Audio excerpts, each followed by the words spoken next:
Vikings, the greatest warriors ever known, feared and admired across the realm. Ready to fight once more for the glory and prosperity of their people. This particular village was home to two young Vikings, Vasker and Oddmar, destined for greatness by decree of the gods themselves. Unfortunately, the gods did not tell them of this plan.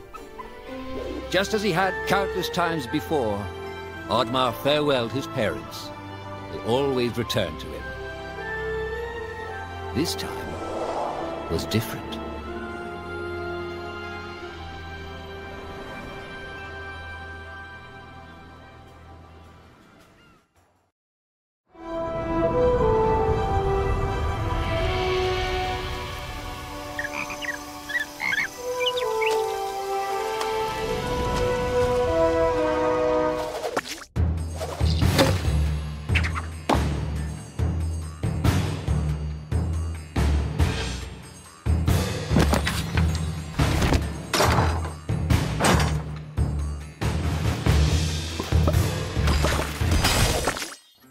Years passed, and the Viking warriors continued on their pillaging voyages and grew ever richer. The Viking chief was proud of his people, but he was greedy, single-minded. He wished to expand his village, regardless of the consequences. The chief despised Oddmar. He'd never fought for his village and survived off their scraps. But the chief would tolerate this behavior no longer. Oddmar would have to single-handedly loot the forest, burn it to the ground so their village may prosper. And if he refused, he would face the same fate as his old friend Vasker. After being ridiculed by his village, Oddmar ran home to his hut.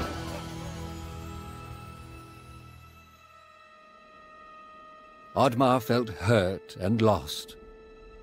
He loved his people, but he couldn't be what they wanted him to be. Perhaps he thought he wasn't a true Viking. Maybe some sleep would do him good. Oddmar couldn't believe his eyes.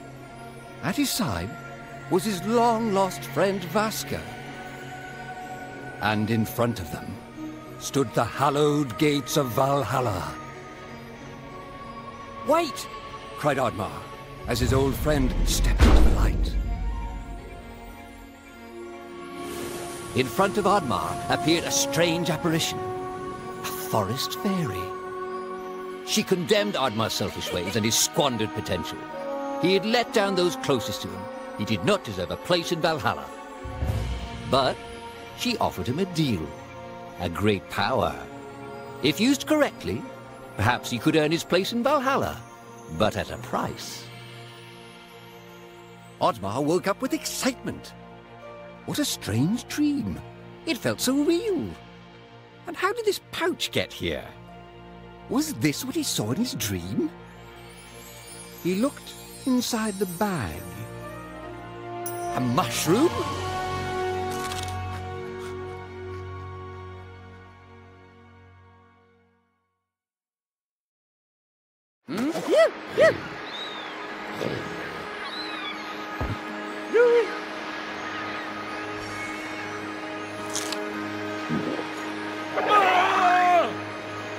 Valhalla!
The villagers were bewildered by the sight of Oddmar's newfound powers. Would these powers help Oddmar redeem himself as a Viking? Perhaps Oddmar could become a great warrior just as his friend Vaska was. But is destroying the forest the right thing to do? There was loud commotion in the crowd. Oddmar! Roared the chief. You dare to bring this cursed magic to our village? This is a new low. Death on the battlefield is too noble a fate for you. Perhaps the Kraken should teach you a lesson at the bottom of the sea. You can't hide from the gods, Oddmar! The chief bellowed as Oddmar leapt away. The skies turned dark. Thunder struck. Suddenly, the villagers vanished. Oddmar was shocked. Who took his people? Was it the gods? Why was he left behind? He had to find out.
Oh, no, no.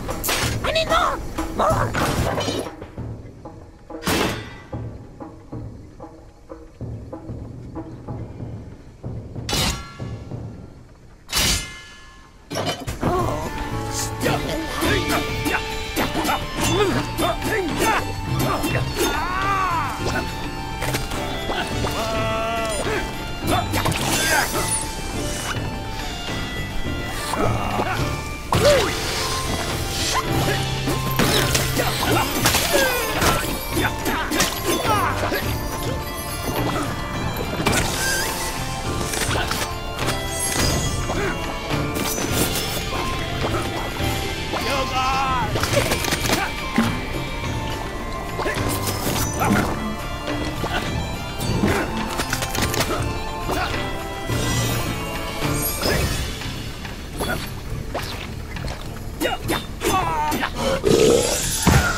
Oddmar wasn't used to days like this. What was he even fighting for? If he somehow retrieved his villagers, would the chief still cast him out? Maybe, if he could capture the one responsible. Perhaps they'd forgive him for his life of cowardice. "Goblin!" shouted Oddmar. "Why are you watching me? I have questions for you." The creature bolted away, and Oddmar's attention turned to a wild boar. "Please, noble beast," pleaded Oddmar. "Help me catch that monster."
Oddmar had found a great friend in the boar.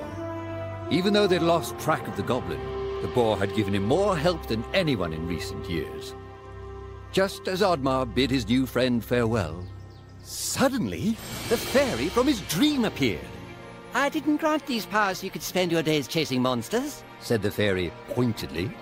Oddmar was surprised and said, I thought you only existed in my dream. I gave you these powers for a reason, said the fairy. We need your help, Oddmar. Oh, help with what?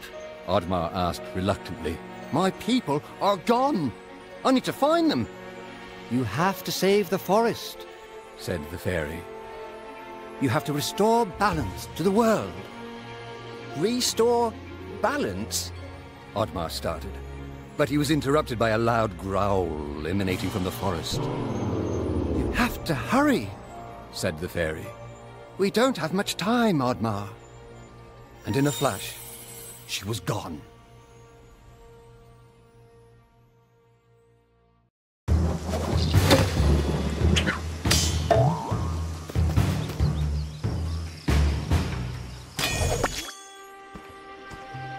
A troll. And it was right in Oddmar's path. He needed to pass it in order to enter the forest. Oddmar was careful not to wake the troll, but it was too late. You dare set foot in my forest? Roared the troll. I am the protector of this forest. Oh, this is a dream. Go back to sleep, Oddmar urged. A dream? Replied the troll. No. Oh, no. For you, it shall be a nightmare. You shall pay for what your kind has done to our home. Huh.